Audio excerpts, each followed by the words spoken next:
Welcome to Kitco News. I'm Niels Christensen. Joining us today is Peter Grosskopf, CEO of Sprott Inc. Welcome, Peter. Thank you for joining us today.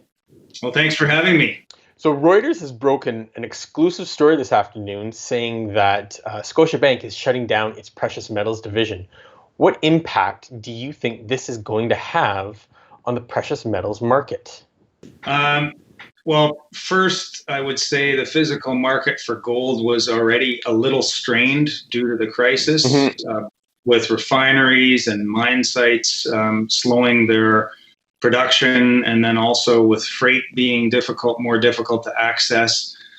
We did not think that was long term. I think the more interesting story behind the Scotia shutdown is why would they shut a business that had been perennially profitable down for no consideration?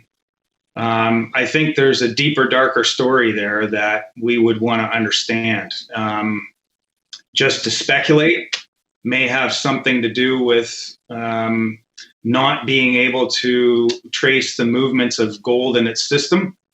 And it may have something to do with perhaps not having the best know your client controls, and it may also have to do with perhaps not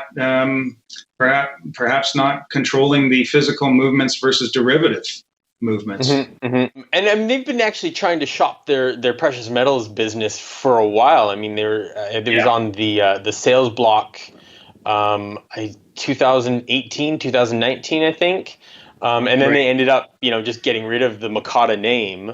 So this has slowly been in the works. Is it really surprising when you see sort of the history that the recent history that Scotia has taken with its precious metals desk? Not that they wanted to leave the business, but just the fact that it is shutting as opposed to being sold seemed to be a pretty good brand name in the business, and they had a very prestigious position as one of the top 3 traders in that business. Will this make it harder to get more precious metals, the physical metal, for the average investor?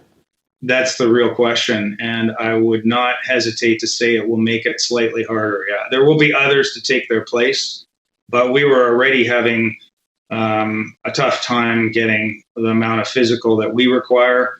I think it's going to be that much harder going forward. Wow. So I guess investors could continue to expect to see premiums for the physical metals sort of stay in this stratosphere, as it were.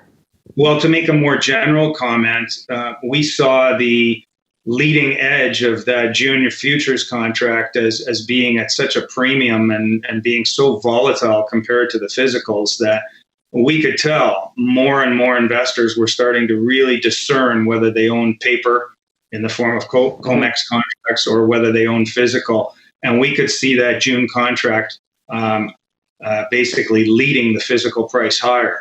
It's almost the opposite of what's happening in the oil market right now. Excellent.